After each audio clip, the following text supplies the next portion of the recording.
రాజ్ తరుణ్ లావణ్య గొడవలో ఇద్దరిలో తప్పెవరిదో నిజమెవరిదో తెలుసుకుందాం.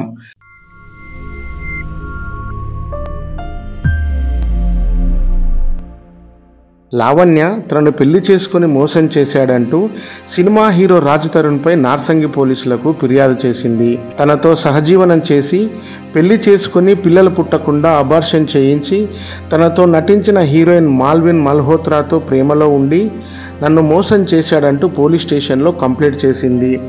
దీంతో వెలుగులోకి వచ్చిన ఈ సంఘటనలో అసలు రాజ్ తరుణ్కి లావణ్యకు ఎలాంటి సంబంధం ఉంది, వీళ్ళ జీవితంలో హీరోయిన్ మాల్విన్ మల్హోత్రా పాత్ర ఎంత ఉంది, ఈ మొత్తం కథలో అసలు ఏం జరిగింది, తప్పెవరిదో నిజమెవరిదో తెలుసుకునే ప్రయత్నం చేద్దాం. 1992లో విశాఖపట్నంలోని ప్రహ్లాదపురం ప్రాంతంలో జన్మించిన రాజ్ తరుణ్ చిన్నప్పటి నుంచి సినిమాలంటే పిచ్చి. షార్ట్ ఫిలిమ్స్ దర్శకత్వం వహిస్తూ నటిస్తూ ఉండేవాడు. సుమారుగా 52 షార్ట్ ఫిలింలు చేసిన రాజ్ తరుణ్ తల్లిదండ్రులు వద్దని వారించినా వినకుండా సినిమాలో రాణించాలనే ఉద్దేశంతో 2012లో హైదరాబాద్కి బయలుదేరాడు. తనతో పాటు షార్ట్ ఫిలిమ్స్లో నటించిన లావణ్యతో స్నేహం ఏర్పడింది. హైదరాబాద్ రావడానికి మరియు సినిమా అవకాశాల కోసం ప్రయత్నిస్తున్న సందర్భంలో లావణ్య రాజ్ తరుణ్కి ఆర్థికంగా సాయపడింది. ఈ సందర్భంలోనే వారి స్నేహం ప్రేమగా మారి సహజీవనానికి దారితీసింది. అన్నపూర్ణ స్టూడియోస్ అధినేత అక్కినేని నాగార్జున మరో నిర్మాత అయిన రాంప్రసాద్తో కలిసి కొత్త దర్శకుడు విరించి వర్మతో ఉయ్యాల జంపాల అనే సినిమాని నిర్మించాలనుకున్నారు.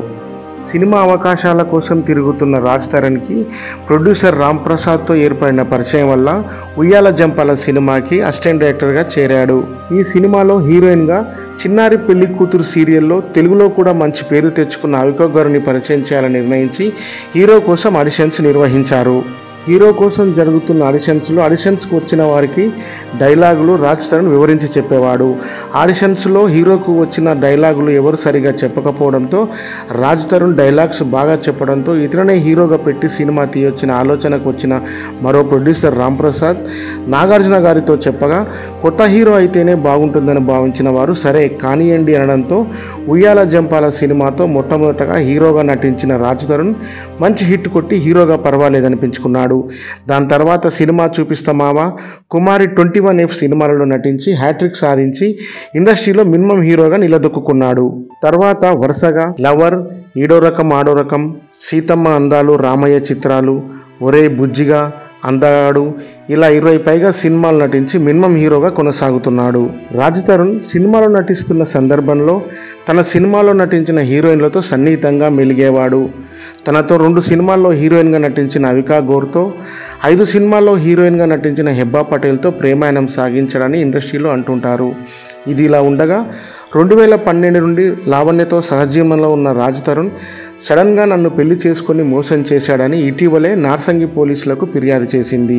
అయితే ఈ విషయంలో ఒకసారి లావణ్య ఏం చెప్తుందో చూద్దాం. ఈ మధ్య షూటింగ్ పూర్తి చేసుకుని విడుదలకు సిద్ధంగా ఉన్న తిరగబడరా స్వామి అనే సినిమాలో హీరోయిన్గా నటించిన మాల్విన్ మల్హోత్రాతో రాజ్ తరుణ్ ప్రేమాయణం కొనసాగిస్తున్నాడని, వాళ్ళిద్దరూ కలిసి పెళ్లి చేసుకోబోతున్నారని, అందుకే తనను పట్టించుకోవడం మానేసి మోసం చేశాడని రాజ్ తరుణ్పై అలాగే మాల్విన్ మల్హోత్రాపై మరియు వారి అన్న మయాంక్పై లావణ్య ఫిర్యాదు చేసింది. రాజ్ తరుణ్తో తనకు పెళ్ళయిందని, ఆ విషయం మా 2 కుటుంబాలకు తెలిసే గుడిలో పెళ్లి చేసుకున్నామని, తనకు 2 సార్లు అబార్షన్ కూడా చేశాడని, అందుకు సంబంధించిన రిపోర్ట్లు కూడా ఉన్నాయని, తాను రాజ్ తరుణ్ లేకుండా బతకలేనని రాజ్ తరుణ్ తనకు కావాలని ఫిర్యాదులో పేర్కొన్నారు. నన్ను మాల్విన్ మల్హోత్రా మరియు వాళ్ళన్న మయాంక్ చంపుతామని బెదిరిస్తున్నారని, ఈ విషయాన్ని బయటకు చెప్తే నేను ఏదైనా చేస్తానని రాజ్ తరుణ్ కూడా బెదిరిస్తున్నట్లు మీడియా సమావేశంలో ఆమె తెలిపారు. రాజ్ తరుణ్ తనని ఆకారంగా కొట్టేవాడని, ఎఫ్ఐఆర్లు కూడా పెట్టుకునేవాడని, అయినా కూడా నేను ఏమనేదాన్ని కాదు. ఈ మధ్యకాలంలో బిగ్ బాస్ ఫేమ్ హర్యానా గ్లోరీతో కూడా ఎఫ్ఐఆర్లో ఉన్నాడని, ఈ సందర్భంగా తనతో గొడవ పెట్టుకున్న సాక్ష్యాధారాలు కూడా తన వద్ద ఉన్నాయని లావణ్య తెలియజేసింది. 2 రోజుల క్రితం సడన్గా అర్ధరాత్రి తన లాయర్ దిలీప్ శంకర్కి వాట్సాప్లో చాట్ చేస్తూ రాజ్ తరుణ్ లేకుండా తాను ఇక బతకలేనంటూ సూసైడ్ చేసుకుంటున్నానంటూ మెసేజ్ చేయడంతో లాయర్ వెంటనే నార్సింగి పోలీసులకు సమాచారం ఇవ్వడంతో పోలీసులు లావణ్య ఇంటికి చేరుకొని తన ఆత్మహత్య ప్రయత్నాన్ని ఆపారు. ఈ విషయంలో రాజ్ తరుణ్ వాదన ఎలా ఉందంటే 2012 నుంచి 2017 వరకు లావణ్యతో సహజీవన చేసిన సంగతి వాస్తవమే. నేను హైదరాబాద్ వచ్చిన తొలినాళ్లలో నాకు సాయపడింది. అందుకు కృతజ్ఞతగా కొన్ని రోజుల క్రితం వరకు ఆమెను నా విల్లాలోనే ఉండనిచ్చాను. 2017 తర్వాత ఆమె ప్రవర్తన నచ్చక ఆమెతో దూరంగా ఉంటూ అదే విల్లాలో పై ఫ్లోర్లో ఆమె, నేను క్రింద ఫ్లోర్లో ఉంటున్నాను. ఆమెకు డ్రగ్స్ అలవాటు ఉంది, బాగా తాగుతుంది, ఇష్టం వచ్చినట్లు ప్రవర్తిస్తుంది. ఆమెపై డ్రగ్స్ కేసు కూడా ఉంది. డ్రగ్స్ కొనుగోలు చేస్తూ దొరికిన కేసులో 45 రోజులు జైల్లో కూడా ఉండి వచ్చింది. మస్తాన్ సాయ్ అనే వ్యక్తితో తన ప్రేమను కొనసాగించింది. మస్తాన్ సాయ్ని వివాహం చేసుకోవాలని అనుకున్నది. అతనితో వివాహం జరిపించాలని గుంటూరు పోలీసులకు మస్తాన్ సాయ్పై ఫిర్యాదు చేసిన ఎఫ్ఐఆర్ రిపోర్ట్ కూడా తన దగ్గర ఉందని తెలిపాడు. సినిమాలో తన రెప్యుటేషన్ పడిపోకుండా ఉండాలని, మొదట్లో తనకు సాయం చేసినందుకు కృతజ్ఞతతో ఇదంతా భరించానని, సినిమాలలో తన భవిష్యత్తు పాడవకూడదని, రిలీజ్ కావాల్సిన సినిమాలు, షూటింగ్ జరుగుతున్న సినిమాలు ఉన్నాయి, అందువల్ల నేను మౌనంగా భరించానని చెప్పుకొచ్చాడు. తనకి హీరోయిన్ మాల్విన్ మల్హోత్రాతో ఎలాంటి ఎఫ్ఐఆర్ లేదని, తనది ముంబై, నాది హైదరాబాద్, మేము ఎలా కలిసి ఉంటాం, ఇవన్నీ ఆమె కల్పించిన మాటలు. ఈ మధ్య బాగా మందుకి, డ్రగ్స్కి బానిసగా మారి నన్ను డబ్బులకు బాగా ఇబ్బంది పెడుతుండటంతో తప్పని పరిస్థితుల్లో నా విల్లా నుంచి బయటికి వచ్చి నేను వేరే చోట ఉంటున్నాను.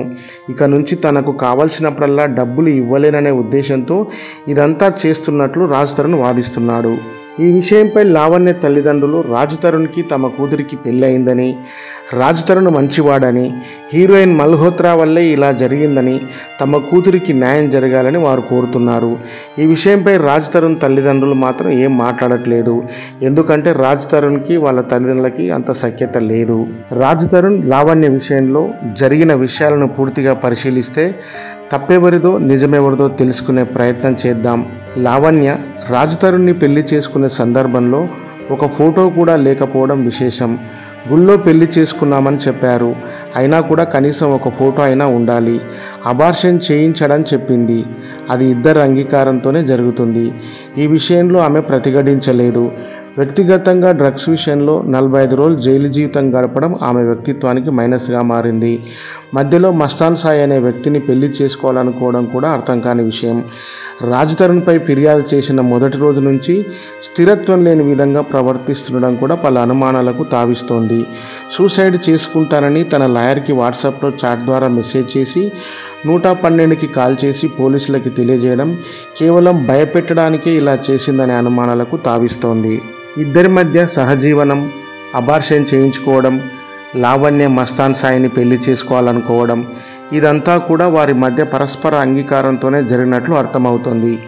కానీ ఈ మధ్య మాల్విన్ మల్హోత్రా హీరోయిన్ ఎంటర్ కావడం, రాజ్ తరుణ్ విల్లా నుంచి వెళ్ళి బయట నివసించడం లాంటి పరిస్థితులు ఈ గొడవకి కారణమైనట్టు అర్థమవుతుంది. ఇది ఇలా ఉండగా ఈ పరిస్థితులను విశ్లేషిస్తే రాజ్ తరుణ్కి అన్ని రకాల అలవాట్లు ఉన్నాయి.